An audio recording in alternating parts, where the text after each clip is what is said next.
when we were going on our next vacation. We thought we hadn't done this Southwest in a long time, and so we thought we would drive down here, and I talked to my brother, and he said, well, you have to see Bisbee, it's your kind of town. It's your kind of town.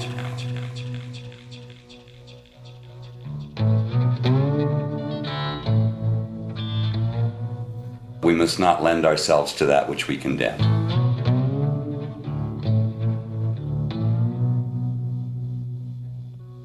Yeah, I had an engineering company, surveying company. I'm a land surveyor. And I was disgusted with it, with what I was doing. There was some poet that had a line in something. He said something about, we must not lend ourselves to that which we condemn. Somewhere I took that, and took it seriously. And I found that a lot of things that I didn't like about our culture, I was doing anyway, with my surveying company, so I just didn't want to do it anymore.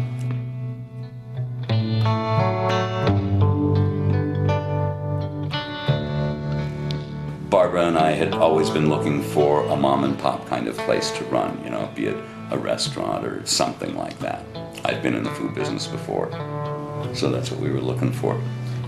And just kind of stumbled into Bisbee, stopped to pee and have a cup of coffee, and sat down at the coffee shop, and I just thought, I could live here. It was really easy to breathe.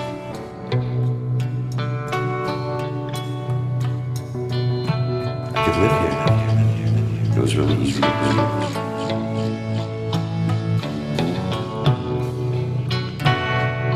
That there were so many different people milling around on the street, that there was an atmosphere of real diversity, an acceptance of one another as they were. And I'm kind of strange, and so I like to be where strangeness is accepted. I could live here. It was really easy to breathe. Oh, I think it was when we walked up the gulch and saw the store, and it was pink with the tin roof. And our restaurant in Hawaii had been pink with the tin roof.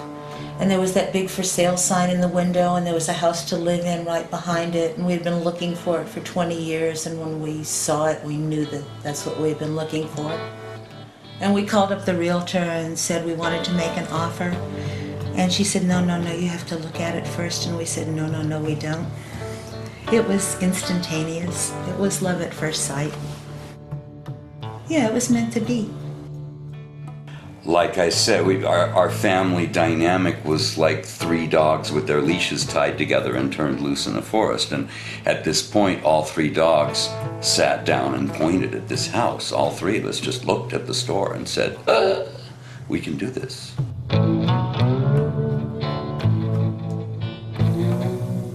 I could live here.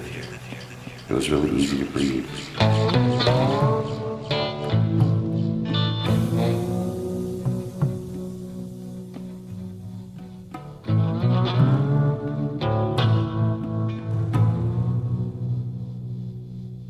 It was one of those, like Barbara said, a magic thing where we had exactly enough, to buy this, and it was just enough, and so, like Mark Twain said, we put all our eggs in one basket, and now we're watching that basket. So it all happened really fast. Yeah, from February to July. We saw it in February, and we were open in July.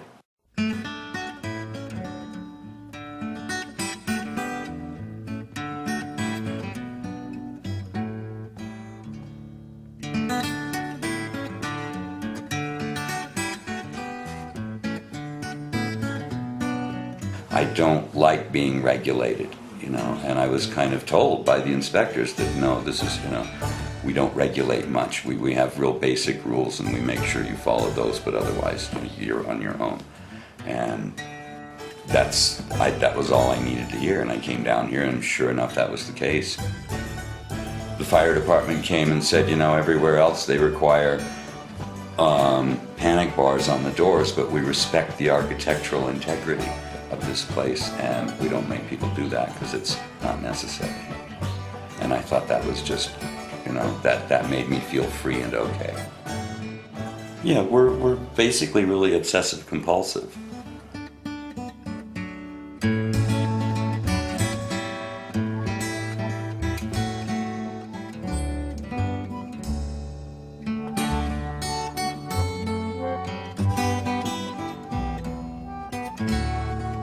I don't do things for the reasons that I see a lot of my fellow Americans doing. I don't do it for the money or the fame or plaques, you know, or things like that. I work for food. I bake because the process is so enjoyable. I want to keep doing it. We're a team. He cooks, I eat. I work for food.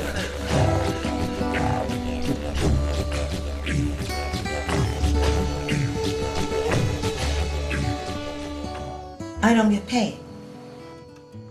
I don't take a salary. I don't get any money for working, but I don't really have any expenses either. It's a very alternative lifestyle. I work really hard. I eat really well. I don't have any money, but I don't need any.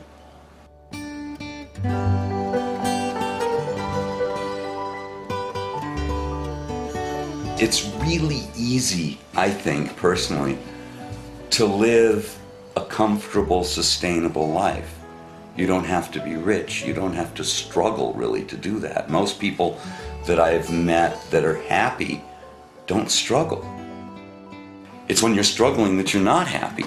And everybody is convinced they're being told that they have to struggle.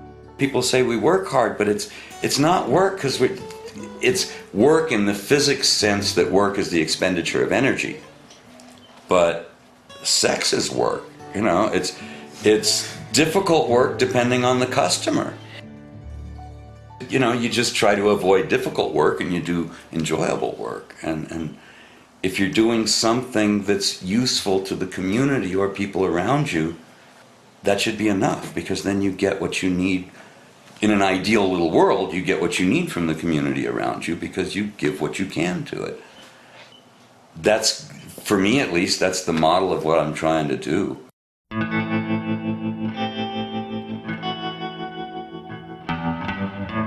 We need money. It's not like we're avoiding money. Everybody uses money as a means of exchange. But when you have a community, you don't need very much money.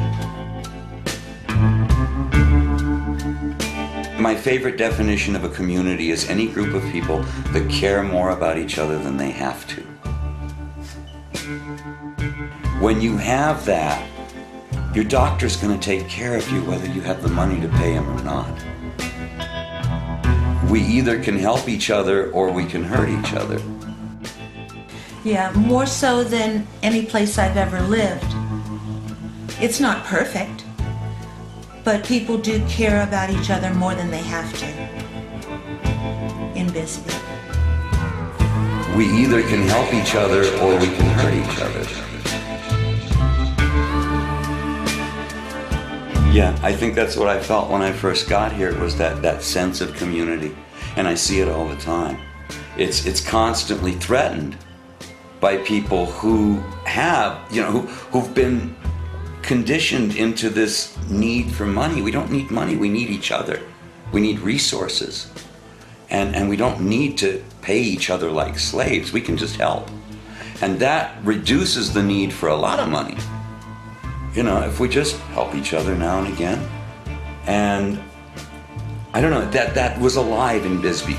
And like I said, it gets threatened a lot by various forces, but it's still really pretty alive here.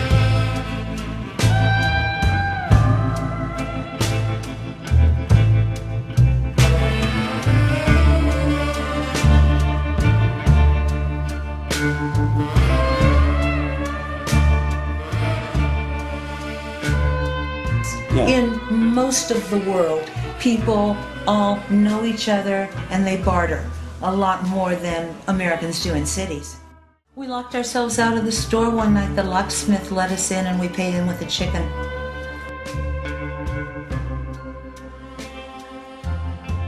It takes a lot of energy to have a lot of money.